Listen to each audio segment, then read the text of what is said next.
जमलेले सगळे माझे बंधू आणि भगिनी आणि माननीय पंकजाताई मुंडे, माननीय श्रीरंग अप्पा बागणे, आमदार माननीय अमरजी साबळे, आमदार महेशदादा लांडगे, आमदार उमाताई खापरे आणि आमदार शिवाजीराव कव्हेकर आणि सर्व उपस्थित माननीय व्यासपीठ,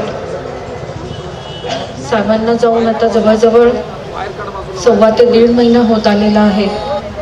आणि या साहेबांच्या दिवसामध्ये 1 महिन्यामध्ये आम्हाला सर्वजण घरी येऊन ज्यांनी ज्यांनी आमची भेट घेतली, आमचं सांत्वन केलं, तर त्या सर्वांचे जगताप कुटुंबीय खूप ऋणी आहे. त्या सर्वांचे मी खूप जगताप कुटुंबियांकडून आभार मानते. आणि या 15-20 दिवस झाल्यानंतर साहेबांना जाऊन लगेच निवडणुका लागल्या आणि मला भाजपने आणि मित्रपक्षांनी उमेदवारी जाहीर केली आणि मला निवडणुकीला उभं राहण्यासाठी आदेश दिला. पण मी पण मनातून थोडीशी घाबरून गेले होते, कारण साहेबांशिवाय मी हे एवढं मोठं असा निर्णय घेणं अशक्य होतं. कारण साहेबांचा मी कणा होते, बॅकबोनचं काम मी हे नेहमी करायचे, साहेबांना आधार द्यायचे, साहेबांच्या पाठीमागची जेवढी राहिलेली कामं होती ती मी सगळी पार पाडायचे. आमचं एकत्र कुटुंब, तर एकत्र कुटुंब सांभाळण्याचं, बाकीची कामं राहिलेली कामं हे सगळं सांभाळायचं. आमचं प्रतिभा महिला प्रतिष्ठान आहे, त्याचे जवळजवळ 1500 बचत गट सांभाळण्याचं काम, न्यू मिलेनियम शाळा सांभाळण्याचं काम, असं कामं मी साहेबांची सगळी पार पाडायचे. पण हा एवढा मोठा निर्णय घेणं थोडंसं कठीण झालं होतं. आणि या दुःखाच्या काळामध्ये सर्वांनी मला साथ दिली. आमच्या घरातल्या पहिल्या कुटुंबाने, सगळे नगरसेवक आणि सर्व कार्यकर्ते आणि तुमच्यासारखे सर्व माझी खरं तर माहेरचीच माणसं म्हणेन, कारण मला माहेरही जायला नाही भेटलं, त्यामुळे मी तुमच्यामध्येच माझं सगळं माहेर मांडते. आणि तुम्हाला सर्वांना माझे आई वडील भाऊ बहीण असं समजते. आणि तुमच्या सर्वांच्या पाठिंब्याशिवाय खरं तर हे मी दिव्य करणं अशक्य आहे. आणि तुमच्या खरं तर पाठिंब्याची मला खूप गरज आहे आणि मदतही आहे. साहेबांच्या पाठीमागं तुम्ही सगळेजण अगदी भक्कमपणे उभे होतात. साहेबांना कधीही साहेबांना तुम्ही साथ घातली तर साहेबही तुमच्या पाठीशी उभे होते आणि तुम्ही साहेबांच्या पाठीशी उभे होतात, कारण साहेब हे तुमचे होते. गेल्या 30 वर्षामध्ये आमचं एकत्र कुटुंब, पण साहेबांनी घरी कधी वेळ दिला नाही.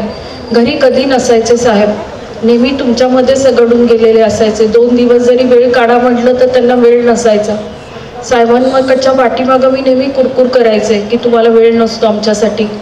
पण ती कुरकुर माझी चुकीची होती, कारण त्या दिवशी फॉर्म भरायला जाणार, आम्ही फक्त 5 ते 6 जणच फॉर्म भरायला जाणार. आणि जाणार म्हटल्यानंतर फॉर्म भरायला अगदी वाऱ्यासारखी ही बातमी सगळीकडे पसरली.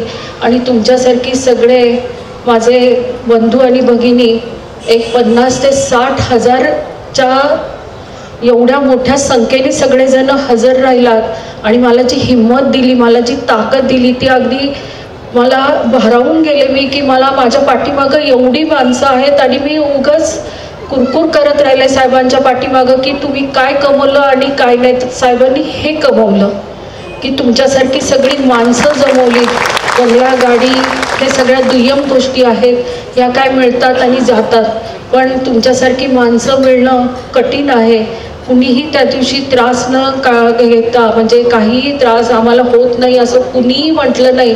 आणि एवढ्या उन्हातानाचे माझ्याबरोबर तुम्ही सगळेजण 9 किलोमीटर चाललात, या गोष्टीचं मला खूप अगदी गर्वाने मी सांगते या सगळी ही गोष्ट सगळीकडं, की माझी माणसं माझ्यासाठी इतकं 9 किलोमीटर इतक्या उन्हातानाची चालली, या गोष्टीचा मला खरंच खूप अभिमान आहे.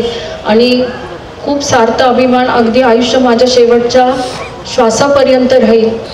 साहेबांची एक आठवण मी तुम्हाला सांगेल की त्यांची दूरदृष्टी किती होती. आम्ही 2 जण दिल्लीला एकदा असंच ते मला घेऊन गेले, एक 17 ते 18 वर्षापूर्वी आम्ही 2 जण गेलो होतो दिल्लीला. आणि तेव्हा मेट्रो नवीनच झालेली होती, मेट्रोचं सर्वांना आकर्षण होतं. आणि त्या मेट्रोमध्ये मीच हट्टाने साहेबांना म्हटले की मला पण मेट्रोमध्ये बसायचं आहे. आणि आम्ही दोघं मेट्रोमध्ये बसलो आणि मेट्रो चालू झाली. मेट्रो खूप छान वाटली मला आणि मी त्यांना अगदी अशी सहज म्हटले की साहेब आपल्या इथं मेट्रो अशी कराल का हो पिंपरी चिंचवडमध्ये? तर ते अगदी एखाद्या भविष्यकाराने असं बाकीच सांगावं असे सहज मला म्हणून गेले की का नाही होणार, मी मेट्रो करून दाखवील आपल्या पिंपरी चिंचवडमध्ये. आणि खरंच त्यांनी मेट्रो करून दाखवली. म्हणजे 17-18 वर्षापूर्वीच त्यांनी मला सांगून टाकितलं की आपल्या इथं मी मेट्रो आणेन. म्हणजे इतकं दूरचं विजन त्यांच्या जवळ होतं, दूरदृष्टी त्यांच्या जवळ होती. प्रत्येक गोष्टीमध्ये नवीन काहीतरी आणायचं. जे जगाला वेगळं हवं ते पिंपरी चिंचवडला हवं असं त्यांचं एक ब्रीदवाक्य होतं. नातं जिव्हाळ्याचं, कार्य समृद्धीचं. नातं जिव्हाळ्याचं तर आम्ही सगळ्यांनी जपलंच आहे आणि शेवटपर्यंत साहेबांचा हा शब्द आम्ही कधीही मोडणार नाही. नातं जिव्हाळ्याचं हे आम्ही कायम सगळे जगताप कुटुंबीय सांभाळायला कटिबद्ध आहोत. आणि कार्य समृद्धीचं तर हे तुमच्या पाठिंब्याशिवाय होणार नाही आणि ते कार्य आम्ही सगळेजण सांभाळण्याचा आटोकाट प्रयत्न करू. आणि तुमच्या सगळ्यांच्या मदतीशिवाय आणि तुमच्या सगळ्यांच्या खंबीर नेतृत्वाशिवाय ते होणार नाही आहे. तेव्हा तुमच्या सगळ्यांच्या मदतीची गरज आहे. सगळेजण इथं आलात आणि मला खूप हिंमत दिली, ताकद दिली, त्याबद्दल मी तुमच्या सर्वांचे खूप खूप आभार मानते. आणि येत्या 26 तारखेला तुम्ही सगळ्यांनी कमळाच्या चिन्हालाच मतदान करा अशी सगळ्यांना विनंती करते. आपले पंतप्रधान माननीय नरेंद्र मोदींचे हात बळकट करण्यासाठी सर्वांनी BJPला भरपूर मतांनी निवडून द्या एवढंच तुम्हाला सांगेल आणि 2 शब्द थांबवेल.